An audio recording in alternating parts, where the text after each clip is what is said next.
Assalamualaikum warahmatullahi wabarakatuh. Kami dari kelompok 3 akan membagikan hasil diskusi kelompok kami mengenai kebijakan distribusi, sales people, dan logistik. Kelompok kami beranggotakan Mutiara Rahma dengan NIM akhir 104, Awaluna Gozia dengan NIM akhir 105, Ishak Maulana dengan NIM akhir 154, Budi Harto dengan NIM akhir 157, dan saya sendiri Evelyn India dengan NIM akhir 170. Yang pertama akan kami bahas adalah retailing. Menurut Gilbert, retail adalah semua usaha bisnis yang mengarahkan secara langsung kemampuan pemasarannya untuk memuaskan konsumen akhir berdasarkan organisasi penjualan dan jasa sebagai inti dari distribusi. Kemudian, menurut Kotler dan Keller, bauran pemasaran eceran atau retail adalah seperangkat alat pemasaran yang digunakan perusahaan untuk mengejar tujuan pemasarannya. Maka dapat disimpulkan bahwa retail adalah semua usaha bisnis yang secara langsung mengarahkan kemampuan pemasarannya untuk memuaskan konsumen akhir dan dalam perkembangannya perusahaan pengecer menjadi begitu bervariasi seperti department store, supermarket, minimarket, convenience store, dan lain-lain.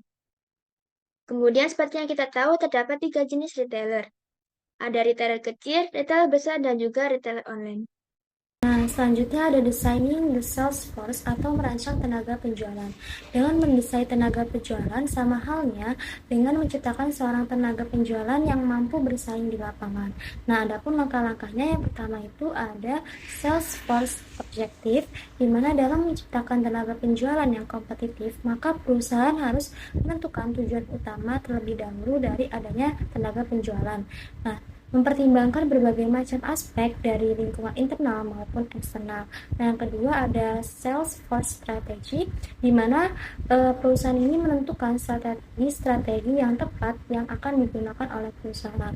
Nah, yang ketiga ada sales force struktur, di mana mengatur dan menjaga agar setiap tenaga penjualan dapat melaksanakan tugas-tugas yang diberikan dengan terstruktur disertai dengan pengawasan perusahaan.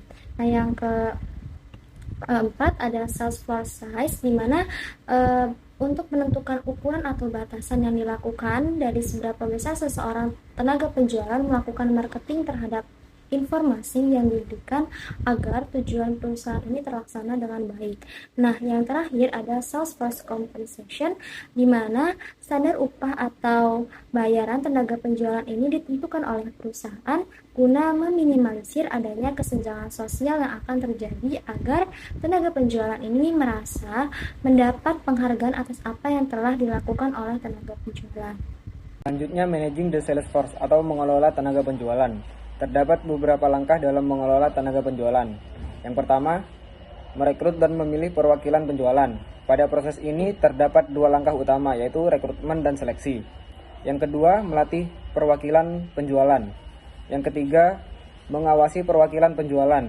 Pengawasan dapat dilakukan dengan 2 cara, yaitu secara formal dan atau informal.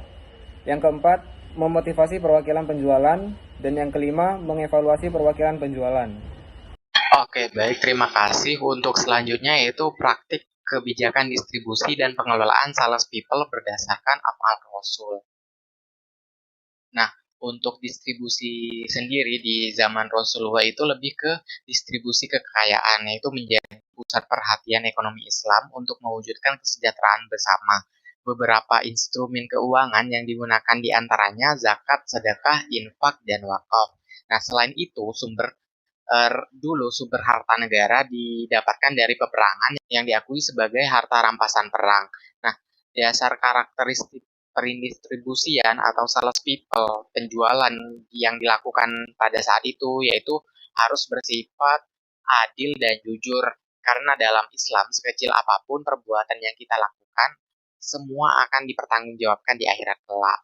Untuk sales people yang digunakan yaitu kita harus mempunyai sifat sidik, amanah, tabligh, fatonah. Selanjutnya ada networking atau silaturahmi. Networking didefinisikan sebagai kelompok, rantai bisnis, atau organisasi yang saling berhubungan. Sebagian besar organisasi berupaya membangun hubungan jangka panjang dengan para pemangku kepentingan. Hal ini dilakukan untuk mendapatkan 3 keuntungan tidak berwujud. Yang pertama, rasa kebersamaan dan legitimasi. Yang kedua, berkomunikasi dengan orang-orang yang berpikiran sama. Dan yang ketiga, menambah pengetahuan, informasi, serta pembelajaran. Berkaitan dengan networking ini, Islam mengajarkan umatnya untuk saling menyemangati dalam kebaikan dan menasihati dalam keburukan, serta mengembangkan konsep kebersamaan dan tolong-menolong yang disebut silaturahmi. Silaturahmi dalam Islam dilandasi oleh keimanan manusia kepada Allah Subhanahu wa taala untuk selalu mengembangkan bisnis yang patuh pada ketentuan syariah. Oleh karena itu, ketika para pengusaha muslim berkumpul dengan orientasi yang sama, maka hasil yang dicapai bukan hanya kesuksesan dalam hal bisnis, tetapi juga kemaslahatan dan keridhaan Allah Subhanahu wa taala. Sekian penjelasan dari kelompok kami, kurang lebihnya mohon maaf. Wassalamualaikum warahmatullahi wabarakatuh.